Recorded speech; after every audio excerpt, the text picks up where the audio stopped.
Bonjour frères et sœurs, bienvenue à cette nouvelle exhortation. Aujourd'hui, avec l'aide du Saint-Esprit à la lumière des Écritures, nous allons parler d'un nouveau thème. Et le thème, c'est «Car la bouche de l'Éternel a parlé». Notre étude est tirée du livre de Isaïe, chapitre 55, à partir du verset 8. Mais nous allons nous attarder au verset 11. Frères et sœurs, vous savez, nous rendons gloire à Dieu pour tout ce qu'il fait dans nos vies, dans vos vies. Nous le remercions parce que si nous sommes présents, si nous sommes encore sur cette terre, c'est une grâce. Donc, c'est pour le remercier. C'est pour célébrer son nom avec des cantiques et l'exalter avec des louanges. Donc, mon frère, ma soeur, Dieu agrée cela. Donc, il agrée le fruit de nos lèvres plus que toutes les offrandes, plus que les béliers avec des cornes et autres. Donc, frères et sœurs, ce que Dieu veut, c'est notre cœur. Donnons-lui notre cœur et nous allons voir comment Dieu va faire d'autres choses dans nos vies. Il va faire des miracles dans nos vies. Il a même déjà fait. Mais obéissons à sa parole et nous allons voir comment en tout cas, tout va se passer comme nous voulons parce que à ce moment-là, nous sommes en train de faire de lui nos délices et il va nous donner le désir de nos cœurs. Mon frère, ma soeur, notre thème aujourd'hui, c'est car la bouche de l'Éternel a parlé. La bouche de l'Éternel a dit quoi dans ta situation? La bouche de l'Éternel a dit quoi par rapport à ta vie, par rapport à ta mission ou bien ton ministère, par rapport à ton foyer, par rapport au travail, à ton business, à tes études, à ta vie. Frères et sœurs, qu'est-ce que la bouche de l'Éternel a dit? La parole de Dieu nous dit dans Matthieu 12, 37 que par nos paroles nous serons justifiés et par nos paroles nous serons condamnés. Dans Proverbe, la parole de Dieu nous dit la mort et la vie sont au pouvoir de la langue et qui l'aime en mangera le fruit. Du fruit de ses lèvres, l'on est rassasié. Donc, il se pourrait que Dieu a dit quelque chose dans ta vie, ou bien même si, oui, Dieu a dit quelque chose dans ta vie, mais à cause de tes paroles, tu as renversé ça, ou bien à cause de tes faits et gestes, même de tes paroles, tu as détruit ce que Dieu a dit dans ta vie. Parce que la parole de Dieu nous dit dans Osée 4, 6, mon peuple est détruit parce qu'il lui manque de la connaissance. Peut-être par manque de connaissance, tu as détruit, tu as permis à l'ennemi de te détruire. Parce que l'ennemi ne va jamais interférer dans ta vie si tu ne lui as pas donné cet accès. Et lui donner cet accès veut dire quoi? Tu as désobéi à la parole de Dieu. Il se pourrait que tes paroles même t'ont déjà condamné. Ça fait que l'ennemi a accès dans ta vie. Donc soyons à mesure de dire que oui, le diable vient, mais il n'y a rien de lui en moi. Mon frère, ma soeur, la parole de Dieu nous dit dans Isaïe 55, à partir du verset 8, nous pouvons lire ça rapidement au nom puissant de Jésus-Christ. La parole de Dieu dit, car mes pensées ne sont pas vos pensées et mes voix ne sont pas vos voix, dit l'Éternel. Autant les cieux sont élevés au-dessus de la terre, autant mes voix sont élevées au-dessus de vos voix et mes pensées au-dessus de vos pensées. Comme la pluie et la neige descendent des cieux et n'y retournent pas sans avoir arrosé, fécondé la terre et fait germer les plantes, sans avoir donné de la semence au semeur et du pain à celui qui mange. Ainsi en est-il de ma parole qui sort de ma bouche. Elle ne revient point à moi sans effet, sans avoir exécuté ma volonté et accompli mes desseins. Mon frère, ma soeur, qu'est-ce que la bouche de l'Éternel a dit dans ta vie? Quelle est la parole de l'Éternel que tu as citée, que tu tiens ça comme un verset phare? C'est ça qui est ta foi. N'ayons pas l'habitude d'ouvrir nos bouches pour dire du n'importe quoi. Et la parole de Dieu nous dit, nous pouvons encore lire dans Isaïe 44 au verset 26. La parole de Dieu dit, je confirme la parole de mon serviteur, j'accomplis ce que prédisent mes envoyés. Dieu accomplit la parole qui sort de la bouche de ses serviteurs. On a dit ici et on continue à le dire. Servir Dieu n'est pas forcément se placer derrière une caméra ou bien se promener et raconter Jésus-Christ est Seigneur. Même quand tu es en train de lire la parole, tu prédisposes ton cœur à chercher Dieu. Tu es en train de servir l'Éternel et là tu es un servant, une servante et tu es un serviteur. Ce que tu vas dire, Dieu va confirmer. Mon frère, ma soeur, ne te sous-estime pas. Sache que quand Dieu a créé l'homme, le souffle avec lequel Dieu, la voix avec laquelle Dieu a dit que la lumière soit, c'est ça qu'il a soufflé dans nos narines. Donc quand nous-mêmes nous proclamons la parole de Dieu, la parole est en train de sortir. Et la parole de Dieu nous dit que c'est de la bouche, donc c'est du fruit de nos lèvres que nous serons rassasiés. Donc si tu as l'habitude de proclamer quelque chose, de dire quelque chose, comme Dieu veille sur sa parole pour l'accomplir, c'est pour ça que le diable aussi veille sur les mauvaises paroles, ses démons aussi accomplissent. Parce que Jésus-Christ nous a dit dans Jean 6, 63, il a dit que la chair ne sert à rien, c'est l'esprit qui vivifie. Les paroles que je vous ai annoncées sont esprit et vie. Donc, les paroles du livre de vie, comme on dit souvent, quand tu entres dans la Bible, il faut savoir qui a parlé. Est-ce les apôtres? Est-ce l'homme? Est-ce les prophètes? Est-ce Jésus-Christ ou c'est Dieu? Parce que même Satan a parlé dans la parole. Il a parlé dans le livre de vie. Donc, quand tu entres dans la parole de Dieu et que tu es en train de citer ce que Dieu a dit, la parole là que tu enlèves, si toi-même tu n'annules pas avec les mauvaises pensées ou bien avec l'incrédulité, il faut savoir que ce n'est qu'une question de temps. Et comme tu as cité cette parole, ça a de l'effet dans le spirituel. Parce que tu ne vois pas ce que tu es en train de dire. Tu te dis peut-être que non, depuis que je prie, depuis que je fais ceci, depuis que je fais cela. Une fois que tu as cité la parole, continue dans ton service. Continue dans le service avec l'Éternel et fais confiance à sa parole. Ne cite pas la parole de Dieu et tu paniques parce que là, tu viens avec le doute. Et c'est fort probable que quand tu viens avec le doute, rien ne va se manifester. Maintenant, quand nous rentrons, Jésus-Christ a dit que les paroles que vous annoncez sont esprit et vie. Sache que quand tu cites la parole de Dieu nous dit dans Psaume 107, 22 à 22, de 20 à 21, 21 à 22, il dit que bénissez l'Éternel, vous ses anges, qui êtes forts en puissance et qui n'obéissez qu'à la voix de l'Éternel. La voix de l'Éternel, c'est quoi? C'est ce que nous cotons, c'est ce que nous disons, c'est les paroles que nous déclarons. Donc, quand la parole de Dieu dit que mon peuple est détruit parce qu'il lui manque de la connaissance, si tu ne sais pas que tu dois citer la parole de Dieu à volonté, la parole de Dieu, pour être bâti, parce que c'est la parole de Dieu qui mène à la vie. Quand tu cites la parole de Dieu, tu es conduit par le Saint-Esprit. Et quand tu cites, il faut aligner ce que tu es en train de dire à ton imagination. Pas que tu es en train de dire et tu es en train de te pavaner avec ton imagination en train de se promener. Et si c'est même le cas, tu arrêtes ta prière, tu couvres ton esprit, ton âme et ton corps avec le sang de Jésus-Christ. Avant de le faire, tu te repens du fait que tu as laissé ton imagination se promener. Et tu demandes pardon à Dieu et tu reviens, tu dis que tu couvres ton esprit, ton âme et ton corps avec le sang de Jésus-Christ. Parce que la parole de Dieu nous dit dans Apocalypse 12, 10, que par le sang de l'agneau et la parole de notre témoignage, nous avons vaincu l'accusateur de nos frères.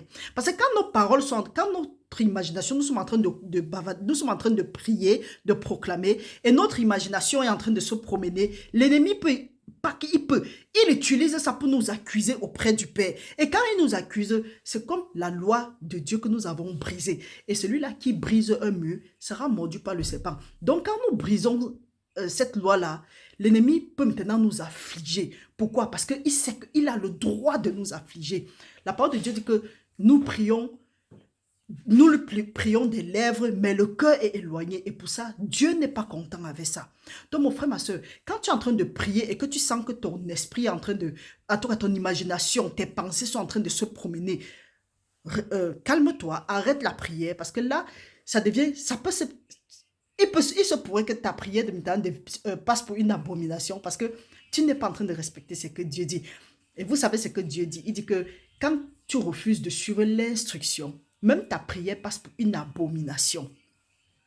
Donc c'est pour dire, mon frère, ma soeur, quand tu es en train de prier, tu prends le sang de l'agneau, tu combats, tu dois vaincre l'accusateur de nos frères ou bien celui-là qui t'accuse auprès du Père et tu continues ta prière. Proclame la parole de Dieu. Et une fois que tu as proclamé ce que tu as fait, tu ne t'inquiètes plus. Tu dis seulement, tu commences à remercier le Seigneur. Quand tu as fini de prier, tu n'as pas besoin de sceller ta prière. Tu n'as pas besoin de sceller ta promesse. Ce que tu peux sceller avec, c'est seulement les actions de grâce. Et quand on dit actions de grâce, la parole de Dieu dit que louer son nom avec des cantiques et exalter-le avec des louanges. Dieu agrée cela. Donc le reste qu'on dit sceller, ce n'est plus ça. La parole de Dieu dit que n'ajoutez rien et ne retranchez rien. Donc en cette fin d'année, qu'est-ce que Dieu a dit dans ta vie? Ce que nous devons maintenant savoir, nous ne devons pas dire que non, nous scellons avec ceci, nous scellons avec cela, non. Ce que nous devons savoir, c'est que Dieu ne ment pas. Dieu n'est pas un homme pour mentir, ni un fils de l'homme pour se repentir. Ce qu'il a dit, dans les proclamations-là que nous avons faites, les anges derrière ces proclamations-là ont l'obligation d'agir quand nous avons fait notre part. Ceci dit, une fois que tu as prié, crois que Dieu existe. Crois qu'il va exaucer ta prière. Parce que sa parole est comme une épée quelconque à deux tranchants. Sa parole est comme un marteau qui brise le roc. Dieu veille sur sa parole pour l'accomplir. Ce que sa bouche a dit, sa main aussi peut l'accomplir. Donc mon frère, ma soeur, si tu connais ça, tu vas marcher en vainqueur. Et c'est le titre de notre prière de 7 jours. Marcher en vainqueur. Marcher dans la victoire. Ne prions plus, nous disons que ouais, ou bien nous prions, nous venons avec le doute. La parole de Dieu nous dit dans Jacques 1,5 que si tu manques de sagesse, demande à Dieu, mais demande avec foi. La foi, c'est quoi? La foi vient de ce qu'on entend. Ce qu'on entend vient de la parole de Dieu. Demande avec foi, sans douter, parce que quand tu doutes, tu es un homme irrésolu et ne crois pas que tu vas recevoir quelque chose. Voilà là où nous sommes nombreux souvent à tomber. C'est que quand nous prions, après nous doutons. Et quand nous avons douté, c'est pour dire que nous disons que Dieu est menteur et nous disons que oui, c'est l'ennemi qui est, en ce temps-là, qui est juste. Or, ça ne marche pas comme ça. En ce moment-là, Dieu ne partage pas sa gloire. C'est fort probable que ta prière ne soit pas répondue. Donc, en cette fin d'année et en début de l'année 2024, commence à prier. Quand tu es en train de prier, sache que Dieu a dit. Même si nous mentons trop, nous les hommes, nous mentons. Mais Dieu, la parole de Dieu dit que tout homme soit menteur, mais que seul Dieu soit le juste. Dieu ne ment pas. Ce que Dieu dit est oui et amen. Donc, il dit bien que sa parole ne sort pas et rentre sans avoir fait ce dont pourquoi elle est sortie. Qu'est-ce que Dieu a dit dans ta vie? Peut-être Dieu t'a dit quelque chose à l'avance, mais à cause de ce que tu as compris, à cause des influences, à cause de ce que tu vois, ça fait que tu paniques, tu t'arrêtes, tu dis que peut-être si j'avance, j'aurais peur. Paul nous dit dans 2 Corinthiens 4, 18, ne mettez pas vos yeux sur ce qui est visible, mais restez, parce que ça là c'est passager. Restez concentré sur ce qui est spirituel. Comment tu vas rester sur ce qui est spirituel? Tu prends la parole de Dieu, tu cites la parole de Dieu, même si ça ne se manifeste pas à l'instant là, mon frère, ma soeur, ce n'est qu'une question de temps. Tu restes tranquille. La parole de Dieu dit que quand tu as fait ça, ne t'inquiète plus de quelque chose, mais pas des prières, des supplications, avec action de grâce. Fais connaître tes besoins à Dieu. Et la paix qui surpasse toute autre paix va garder ton cœur dans le Seigneur Jésus-Christ. Voilà comment ça se passe. Pas que tu pries et tu es là, tu dis que Dieu va me répondre quand? J'ai déjà trop prié. C'est quoi ces affaires-ci? Et ça te pousse directement à commencer à prononcer les mauvaises paroles. Et quand tu envoies les mauvaises paroles là, Dieu n'est même pas par rapport à ce que tu es en train de dire. Dieu regarde au cœur. C'est l'homme qui regarde à l'apparence, qui peut croire que oui, Marie est pieuse, tel est pieux, et ainsi de suite. Dieu regarde, est-ce que ce que nous disons s'aligne à ce qui est dans notre cœur? Ou bien quand nous avons fini de prier, pour un peu, ou bien quelqu'un nous parle, on dit que, depuis quand? Ça dure déjà trop. Alors que quand tu es auprès du Seigneur, oh Seigneur, je t'aime, Seigneur, je sais, tu es un Dieu, Hey, moi il dit souvent, je ne fais pas le théâtre quand il parle devant Dieu. Dieu c'est mon Père. Déjà, je n'ai pas besoin de payer mon Père pour qu'il me bénisse. Mon Père me bénit. Parce qu'il a dit que méchants que nous sommes, si nous savons donner les bonnes choses à nos enfants, à combien le Père va nous donner le Saint-Esprit? Et quand nous avons le Saint-Esprit, nous avons tout, parce que c'est lui qui fait tout. Donc, je n'ai pas besoin de venir dire que, Seigneur, je te réveille, toi, le puissant. Hey, j'ai fini avec. Donc, mon frère, ma soeur, sois comme ça là. Soyons comme ça. Soyons simples avec Dieu. Allons à Dieu. Posons-lui notre problème. Et nous disons, Seigneur, nous te remercions. Dieu regarde dans nos cœurs. Dieu regarde dans nos cœurs. Il a dit qu'il confirme la parole que son serviteur a prononcée. C'est pour dire que quand le serviteur de l'Éternel, quand tu prends la parole de Dieu, il ne faut pas qu'on vous blase encore avec l'affaire que oui, nous on a l'onction plus que vous. Non, le jour que tu as accepté le Seigneur Jésus-Christ comme ton Seigneur, ton Sauveur, tu as eu cette onction. Tu perds l'onction là quand tu ne te familiarises pas avec le Saint-Esprit. Et tu ne perds même pas. C'est juste que c'est dormant. Dormant, c'est quoi? C'est que tu n'actives pas, tu n'es pas en intimité avec le Saint-Esprit. Quand tu es en intimité avec le Saint-Esprit, tu as la même onction le jour que tu as accepté le Seigneur Jésus-Christ comme ton Seigneur et ton Sauveur. Il faut seulement, en cette fin d'année et en début d'année 2024, bâtis ta relation avec le Saint-Esprit et tu vas voir comment les choses vont changer de ta vie. Tu vas voir comment les choses vont. Tu ne vas plus courir après les pasteurs, après les femmes de Dieu, les hommes de Dieu. Ils vont te malmener par-ci, par-là, t'embrouiller, te mentir à longueur de journée et te dire que c'est Dieu qui a dit non. Non. Ouvre ta bouche. Qu'est-ce que Dieu a dit en ce qui concerne ta situation? Les sorciers, les occultistes là qui sont en train de te chercher à tort et à travers. Qu'est-ce que Dieu a dit les concernant? Dieu a dit que ce que tu vas lier sur la terre sera lié au ciel. Ce que tu vas délier sur la terre sera délié au ciel. Il a dit que l'homme fort, tu as le pouvoir. C'est à toi, c'est à moi qu'il a donné le pouvoir de marcher sur les serpents et sur les scorpions et sur toute la puissance de l'ennemi. Celui-là qui est en train de faire les choses, ils sont en train de planer comment est-ce qu'ils vont t'empoisonner, ils vont te donner la nourriture la nuit, ils vont faire ce qu'ils font là. Toute arme forgée contre toi, mon frère, ma soeur, va rester nulle et sans effet. Toute langue qui s'élève contre toi, tu condamnes son nom puissant de Jésus-Christ. Et ils ne font pas seuls. La parole de Dieu dit que si deux s'accordent sur la terre, quel que soit ce qu'ils vont demander, ça leur sera accordé. Eux-mêmes, ils savent. Ils appliquent ça. C'est pourquoi Isaïe 54, 15 nous dit, si des complots sont montés, cela ne vient pas de Dieu. Mais que quiconque va se liguer contre toi, contre moi, va tomber sur notre pouvoir.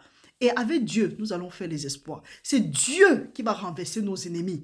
Pourquoi est-ce que tu vas t'ennuyer? Pourquoi tu vas... Fais ce que Dieu veut que tu fasses. Tu ne peux pas être un investissement de Dieu. Dieu ne peut pas investir sur toi comme ça là. Un clan d'occultistes ou bien de rosicruciens ou de francs-maçons ou bien de quoi là-haut. Ils viennent et disent qu'ils vont finir avec toi. Hey! S'ils finissent avec toi, c'est que toi-même tu leur as donné le pouvoir.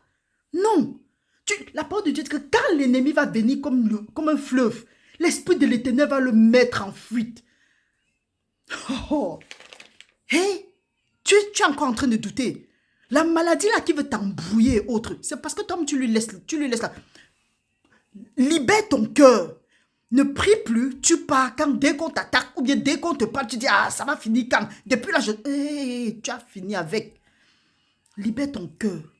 Par les maîtresses de Jésus-Christ, tu es guéri. Jésus-Christ a porté tes infirmités sur la croix. C'est la volonté de Dieu que tu prospères à tout égard, comme prospère l'état de ton âme et que tu sois toujours en bonne santé. Quelle est la domination? Quelle est l'autorité? Quel est le prince des ténèbres? Quel est l'esprit méchant qui a les maux de tête et qui va venir s'attaquer à toi? Tu te lèves, tu prends la puissance. Ça ne va pas, tu l'allumes avec le feu. Hey. Après, non, c'est fini. On est quitté de l'ignorance à la connaissance. Le juste est délivré parce qu'il a de la connaissance. On ne va plus se laisser détruire à cause de notre ignorance. Oh. Mes frères, mes soeurs, la parole de Dieu dit ceci. Quand tu as fait ça, la parole de Dieu nous dit dans Proverbe que lis les paroles, lis l'instruction, lis ce que tu as compris sur les coups, sur ton cou, sur ton fronton, partout. Là, tu vas trouver faveur auprès de Dieu, aux yeux de Dieu et aux yeux des hommes. Et nous savons ce que la parole de Dieu dit, que quand un homme trouve faveur auprès de Dieu, quand Dieu approuve les voies d'un homme, il met à sa disposition même ses ennemis. Quel est l'ennemi là qui va venir vouloir t'attaquer quand Dieu approuve tes voies? La parole de Dieu dit que quoi? Les voies d'un homme, les cœurs des rois est dans la main de l'Éternel. Il dirige en faveur de qui il veut. Tout ce que tu as fait, mon frère, ma soeur, repens-toi, demande pardon. Quelle est la voie que tu as suivie jusqu'aujourd'hui et que tu sens que ça ne te mène nulle part? Repens-toi, confesse, demande pardon, reviens et tu demandes maintenant à Dieu que Seigneur, toi en qui le cœur des rois est dans la paume de main, Père, c'est comme un courant d'eau. Dirige le cœur des rois en ma faveur. Quelle que soit la situation que tu es en train de rencontrer, demande à Dieu de tourner le cœur des gens en ta faveur. Que de passer le temps à dire que Dieu est bon, oui. Dieu va pouvoir nos besoins, oui. Dieu va faire ceci, oui.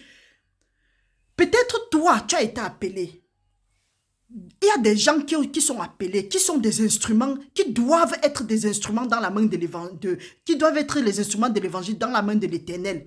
Dieu les a appelés avant la fondation du monde. Mais aujourd'hui, vu ce que les gens déclarent et les actes qu'ils posent, ce n'est pas cohérent à ce que Dieu a dit. Ça fait que les gens se retirent. Ils ont peur. Pourtant, Dieu dit ceci. La moisson est grande, mais les ouvriers sont peu. Priez l'Éternel afin qu'il envoie les ouvriers. Mais tu dis que Dieu t'a appelé, Dieu t'a demandé de faire telle chose. À cause de toi maintenant, ou bien à cause de tes actes, tu pries, certes, tu déclares oui, mais à cause de certaines choses que tu es en train de dire, des actes que tu es en train de poser, quelqu'un a envie d'avancer, quelqu'un a un grand ministère que Dieu lui a confié, mais quand il voit ta façon de faire, ça fait qu'il se recule. Tu n'as même pas besoin de lui dire que non, voilà, ça fait qu'il se recule parce qu'il dit que, si je m'engage, devant là, je peux être coincé. Parce que tu lui as fait croire que oui, tu lui as fait savoir que à ce moment-ci, Dieu m'a dit d'acheter les appareils, mais j'ai besoin d'argent. Dieu m'a dit et il faut donner. Lui, maintenant, il regarde, il dit que, ok, moi, je ne donne pas. Si je commence aussi le ministère et que je n'ai pas suffisamment pour avancer, je vais faire ça comment? Maintenant, à cause de toi, l'autre, il trébuche. La parole de Dieu dit que le malheur va arriver, mais malheur à celui par qui le malheur là va arriver. Ne sois pas celui-là par qui le malheur va arriver. Dieu a dit quelque chose. Il veille sur sa parole pour l'accomplir. Peut-être tu as un besoin maintenant. Toi, tu crois que tu as besoin de ça maintenant. Dieu te dit que ce n'est pas encore le temps. Parce que quand ce serait le moment, c'est Dieu qui appelle un homme d'une terre lointaine pour accomplir ses desseins. Il a dit, sa bouche l'a dit, qu'il va appeler un homme d'une terre lointaine pour accomplir ses desseins. Pourquoi tu te précipites? Laisse les choses aller normalement. Prie, cherche la face de l'Éternel. Il a dit, ne vous inquiétez de rien, mais pas de prières, de supplications, avec action de grâce. Faites connaître vos besoins à Dieu et la paix qui surpasse toute autre paix gardera vos cœurs dans le Seigneur Jésus-Christ. Donc mon frère, ma soeur, si tu es en train d'écouter ça, ou bien tu connais quelqu'un qui pose ce genre d'actes, et qu'à cause de ses actes, ses faits, ses dits et autres, peut-être tu t'es reculé, ou tu connais quelqu'un qui s'est reculé à cause de ça, avertis cette personne. Parce que Dieu va frapper très fort. Dieu va frapper très fort. Dieu ne peut pas être là, il investit sur les gens, tu es là, tu détruis. Tu ne peux pas utiliser le nom de Dieu pour faire n'importe quoi. Quand Dieu te dit, va faire telle chose, et tu es dans dehors, tu cries à tue-tête que donnez, aidez-moi, faites comme ça là. Nous blâmons qui? C'est pourquoi la parole de Dieu dit qu'à cause de nous, le nom de Dieu est blasphémé parmi les païens. Et nous savons ce que le nom de Dieu, quand c'est blasphémé parmi les païens, nous savons comment est-ce que ces gens-là se foutent de nous. Ils disent que oui, vous dites que vous louez, votre Dieu est puissant. Pourquoi vous êtes toujours en train de mendier? Oui, parce que finalement, c'est la mendicité. C'est comme si Dieu nous remet, Dieu nous laisse les charges et il n'est pas à mesure de pouvoir à nos besoins. Dieu va pouvoir à nos besoins selon sa grande richesse en Jésus-Christ. Dieu est à mesure de nous donner ce que nous demandons et même ce que nous imaginons. Pourquoi passer le temps à laisser que le peuple, les païens blasphèment le nom de Dieu en disant oui, vous dites que vous servez l'Éternel, chaque jour c'est vous qui êtes ici en train de mendier, c'est vous qui demandez ici, c'est vous qui demandez là-bas. Quand nous faisons ça, nous freinons, non seulement nous permettons au monde de blasphémer contre notre Dieu et nous freinons ceux-là qui veulent entrer dans le ministère. Mon frère, ma soeur, Dieu a dit quoi en ce qui concerne ton ministère? Dieu a dit quoi en ce qui concerne ton foyer, ton mariage, ta vie, ta santé? Dieu a dit quoi en ce qui concerne ton business, ton travail, tes études? Demande qu'est-ce que Dieu a dit. Viens dans la parole de Dieu. Tu cherches ce que Dieu a dit et tu mets ça en exergue. Tu prends ça, tu arrêtes. Ça, c'est ta foi. Tu donnes à Dieu. Ne soyons pas comme ceux-là qui disent que oui, Dieu a dit qu'il va pouvoir nos besoins. Dieu a dit que si je demande, il va me donner. Dieu a dit que demandez seulement. Venez sceller votre demande. Non. Parce qu'eux-mêmes, ils prient, ils ne sont pas sûrs. Or, la parole de Dieu dit que ma parole, quand elle sort, elle fait ce dont pourquoi elle est sortie avant de rentrer à moi. Pourquoi? Parce que les anges sont là. Ils exécutent seulement à la voix de l'Éternel. La parole de Dieu nous dit dans Ephésiens 1, 14 que les esprits ne sont-ils pas, les anges ne sont-ils pas des esprits à ton ministère, assignés à exercer un ministère du moins à ton service, assigné à exercer un ministère en faveur de ceux-là qui ont hérité le salut.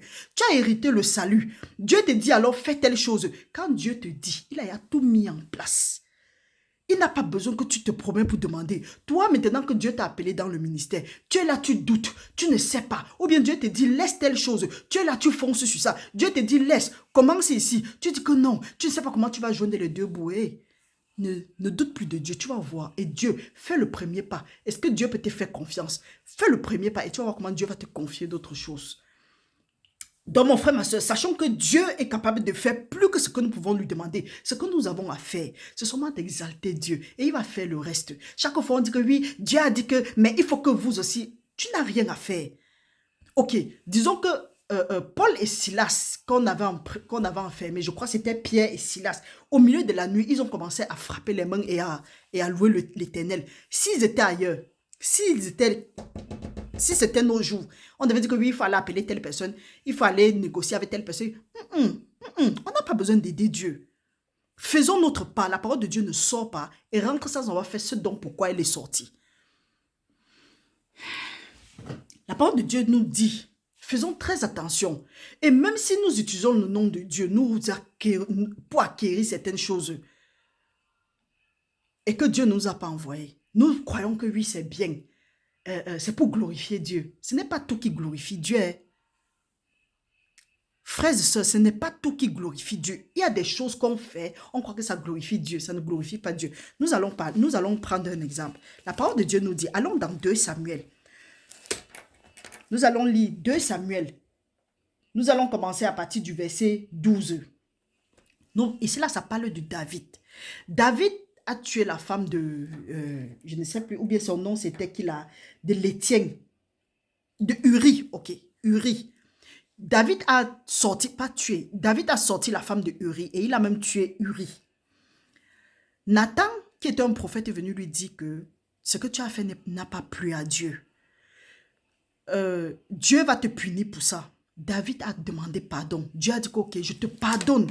Mais l'enfant qui naîtra, en tout cas l'enfant qui naîtra entre toi et la femme de Uri va mourir.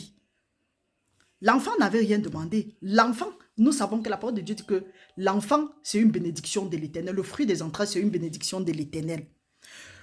Ici, là, ça c'est juste, comme la parole de Dieu parle en parabole.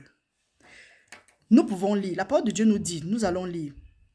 À partir de 13, à partir de 12, car tu as agi en secret et moi je ferai cela en présence de tout Israël et à la face du soleil. David dit à Nathan, j'ai péché contre l'Éternel. Et Nathan dit à David, l'Éternel pardonne ton péché, tu ne mourras point. Mais, parce que tu as blasphémé, parce que tu as fait blasphémer les ennemis de l'Éternel en commettant cette action, le fils qui t'est né mourra.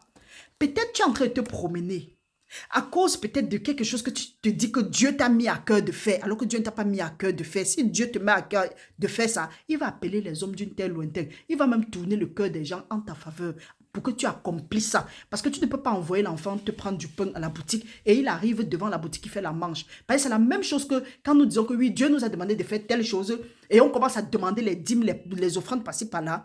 C'est la même chose que envoyer l'enfant et aller et aller faire la marche. C'est un peu comme si Dieu nous a envoyé, mais non pas faire la marche. Ce qui fait que n'importe qui va nous dire n'importe quoi en disant que, regarde-moi le parent inconscient là.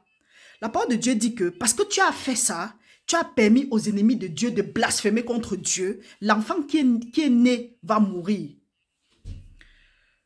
Peut-être ce que tu appelles bénédiction là, c'est quelque chose qui est né, oui. Tu as blasphémé, bon, tu as permis aux gens du monde, aux païens de blasphémer le nom de Dieu en disant que votre Dieu n'est même pas à mesure de vous aider à faire telle chose.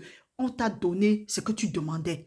Les gens t'ont donné ce que tu demandais. Tu appelles ça bénédiction. Dieu te dit que parce que tu as permis à ses ennemis de blasphémer son nom, l'enfant là va mourir. Ce que tu appelles bénédiction là, ça va disparaître. Il va pardonner ton péché. Mais fais aussi vite. Confesse-toi, repens-toi et reviens à de meilleurs sentiments. Ne continue pas à ramasser les mauvaises choses que tu mets sur ta tête. Pas seulement sur ta tête, mais sur la tête de tes enfants. Repens-toi et tu vas voir comment est-ce que tout va revenir dans l'ordre. Dieu va te restaurer. Donc mon frère, ma soeur, sachant que quand Dieu a dit quelque chose, Il veille sur ça pour l'accomplir. Ça ne sert à rien de dire que oui, Dieu a dit telle chose. Oui, mais devant tu paniques. Il faut savoir que ça c'est un grand blasphème. C'est une grande insulte envers Dieu. C'est pour dire que Dieu dit que ne doutez pas, ayez la foi. Mais nous doutons. Or, il nous a dit dans Hébreux 11:6 que il faut que ceux-là qui s'approchent de Dieu sachent que Dieu existe et qu'il est le rémunérateur de ceux-là qui le cherchent. Mais que nous devons nous approcher avec foi. Et la foi, c'est quoi? La foi vient de ce qu'on entend. La foi, c'est la parole de Dieu. Et quand tu donnes la parole de Dieu, tu sais que Dieu veille sur sa parole pour l'accomplir. Ça fait que tu vis les jours heureux. Tu rajeunis. Tu es fier. Tu sais ce que Dieu a dit. Il veille sur sa parole pour l'accomplir. Sa parole ne sort pas et rentre sans avoir fait ce pourquoi elle est sortie. Fais ta part et tu vas voir, Dieu aura l'obligation de faire sa part. Mais avant toute chose, fais ta part. Demande au Saint-Esprit de te fortifier. Donc, mon frère, ma soeur, je ne sais pas ce que Dieu t'a appelé à faire. Je ne sais pas ce que Dieu a dit dans ta vie. Je ne sais pas ce que la bouche de l'Éternel a parlé de toi, de moi, des membres de nos familles, du business que tu veux faire, de ton futur mari, de ta future femme, de ton futur foyer, de ton mari, je ne sais pas, de ta santé. Qu'est-ce que la bouche de l'Éternel a dit? Prends ce que la bouche de l'Éternel a dit. Tu dis merci Seigneur. Ta parole ne sort pas et rentre sans avoir fait ce dont pourquoi elle est sortie. Dieu veille sur sa parole pour l'accomplir. Dieu n'est pas un homme pour mentir, ni un fils de l'homme pour se repentir. Ce qu'il dit, il va l'accomplir. Tu scelles ça comme ça là et tu restes. Les choses qu'on dit que viens sceller, machin, voilà la fin d'année, venez sceller, venez faire l'alliance. Fuyez ça. Fuyez ça comme la peste parce qu'on vous fait signer les alliances comme ça là. Plus tard, tu vas même oublier ça et ça va te poursuivre. Parce que tu t'es empressé, quand tu es entré dans la maison de Dieu, tu t'es empressé à prendre les engagements. Et plus tard, il n'y a rien de plus mauvais. Dieu dit que parce que tu as pris les engagements et que tu n'as pas tenu, il va te détruire. Lui-même, Dieu va te détruire. Donc, refusez. Ça, c'est la fin d'année. Que ton oui soit oui, ton non soit oui, non. Tu n'as pas besoin de prendre l'engagement quelque part. Tu n'as pas besoin de faire l'alliance quelque part. Fais l'alliance avec le sang de Jésus-Christ. Fais l'alliance avec Dieu. Le reste des alliances-là, laisse ça tomber. Et tu vas voir comment Dieu va te bénir. Donc, mon frère, ma soeur, c'était tout pour aujourd'hui. Restez bénis au nom puissant de Jésus-Christ. Et avant de nous séparer, nous avons déjà donné nos annonces. Nous allons commencer le jeûne à partir du 18. 7 jours pour marcher dans la victoire. Et je remercie tous ceux-là qui se sont abonnés, tous ceux-là qui nous encouragent. Restez toujours en prière pour nous. Nous sommes en forme. Nous remercions le Seigneur. Restez bénis au nom puissant de Jésus-Christ. Aimez la vidéo, partagez ça au maximum, surtout à ce soi-disant hommes de Dieu, femmes de Dieu qui prennent le nom de Dieu pour vouloir s'enrichir. La parole de Dieu dit que vous demandez, vous ne recevez pas parce que vous demandez mal, dans le but de satisfaire vos passions. Si c'est vraiment pour glorifier Dieu, Dieu va se glorifier. Quand Dieu trouve son intérêt, il défend sa cause. Donc restons bénis au nom puissant de Jésus-Christ. Que la bonne œuvre que Dieu a commencée dans nos vies, qui mène ça jusqu'à la fin au nom puissant de Jésus-Christ. Dieu t'a appelé, Dieu m'a appelé. La moisson est grande, mais les ouvriers sont peu. Nous devons prier que le Seigneur envoie d'autres ouvriers. Pas être là en train d'exposer le Seigneur en disant, faisant savoir au monde que quand Dieu nous envoie, on a besoin des fonds, on a besoin de ceci, donner. Hey, arrêtons de fatiguer les enfants de Dieu. Montrons-les le chemin, montrons-les comment est-ce qu'ils vont obéir à la parole de Dieu, mettre ça en pratique de leur cœur, sans contrainte ni tristesse, avec beaucoup de joie. Ils vont bénir le Seigneur et ils vont bénir l'œuvre du Seigneur. Restez bénis mon frère, restez bénis ma soeur. N'oublie pas de partager la vidéo, partage et je vous remercie infiniment. Nous nous voyons à la prochaine. Bye bye.